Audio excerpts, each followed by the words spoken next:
So, what's up mga kahimbis? So, yun, bakit himbis?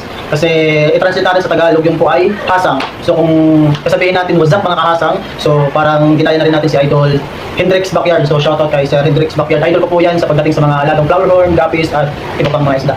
So, i-update ko kayo ngayong gabi dahil naisipan kong mag-vlog na naman kasi wala akong magawa sa bahay. So, bago ko simulan, ipapasilip ko muna sa inyo yung iniinit kong ulam namin mamaya. So, habang nag-vlog ako dito, nag-iinit din ako ng ulam dyan lang sa harap ko. So, meron ako dito iniinit na lechong paksiw tsaka minudo ata to. So, meron ako dito iniinit na lechong paksiw. Ulam namin mamaya. Yan. Ulam namin. Tsaka meron ako dito iniinit na minudo. Yan. Minudo. So, yun. Balik tayo dito. So, yun na nga. Ipapasilip ko sa inyo yung ginawa kong, actually, nirepair kong rack. Kasi yung una nating rack, medyo nakabali ko na yung press niya, yung kahoy niya. Delikado din kasi baka humigay yung rack natin, mabasag yung gapit rack natin. Bali yung ginamit natin kahoy dito sa rack na nirepair natin is 2x2. Yung kahoy na matitibay na yung matatabang kahoy. Yung size po nito is 2x2. Yung taas po ng rack natin is 5 feet, saka yung haba naman niya is 1 meter. Bali yung pagkaiba po nito is yung una nating rack is medyo malaki at saka itong nirepair natin rack is maliit. Naglagay din ako sa gitna ng kahoy na yung size nito is 1x2 para at least paglagay natin ng module light is hindi na po tayo mahirapan. So, una, sa paggawa ng rack is dapat pantay yung pagkakalagay natin dito ng kahoy sa harap at saka sa likod. Kasi once na hindi na pantay, pag nakaangat yung isang kahoy, may posibilidad po yan na mabasag yung aquarium natin. Okay, so pangalawa tayo sa paggawa ng rack, dapat meron tayo ditong space para hindi tayo mahirapan sa paglagay ng tubig tsaka magkukuha tayo ng isda. Kasi itong rack ko kasi medyo may kapal-pakat dito. Hindi ka umabot ng isang tangkal. Yung sakto talaga na space dito is isang tangkal or space na dito.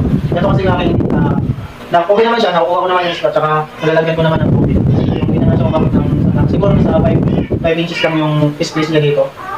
Yung ibang space dito is kasya lang yung kamay ko. Kasi tinansya ko lang yun na makuha lang yung isda. So, depende rin yan sa inyo kung gusto yung space dito. Yung iba kasi, nilalagyan ko ng takip. So, maganda din yung para walang makapasok na mga nakakaalas sa ating mga isda. Okay, pangatlo tayo sa paggawa ng rack. Dapat po sa pagpili natin ng mga kahoy is yung straight po, hindi po yung mga nakabalik po. Kasi baka maka-avail lang yan sa paggawa natin ng rack. Baka mapasag lang yan ng aquarium natin kapag balik ko yung ginawa natin yung rack. Kasi kapag yung aquarium natin, lalo na kapag malipis, kapag hindi yan mabalas yung tubig na, kasi mabigat yung tubig sa buhangin, di ba? Mabigat po yung tubig. Kapag hindi yan nabalas, bibigyan ko talaga yung aquarium niya. So, advisable po, bumili po tayo ng straight na kahoy. Siya po yung gawin natin. Rack. Kasi kahit anong gawin yung sukat, balik ko yung binili nating tawag dito. Balik ko yung binili nating kahoy. Is sana din yung kalabasan ng rack natin. So, sa paggawa ko lang ng rack, sa pagbili ka pala ng rack, dapat mas maganda yung bilhin natin is yung nakaplansya ng kahoy natin yung gusto. Ito kasing ginamit kong 2x2 is hindi pa ito nakaplansya.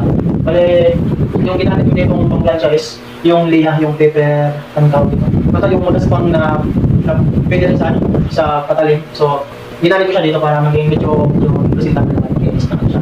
So, yun. Okay, pang-apat. Bale, yung ginamit ko kong pintura dito is black color. Ginamit po siya. Yan. Depende naman sa inyo anong gusto nyong color. Ito kasi black color yung ginamit ko para bumagay dito sa mga nilagay kong design sa aquarium ko. Okay naman yung ginamit. Ayos naman yung kulay niya dito. Iwan ko sa camera ko anong okay naman.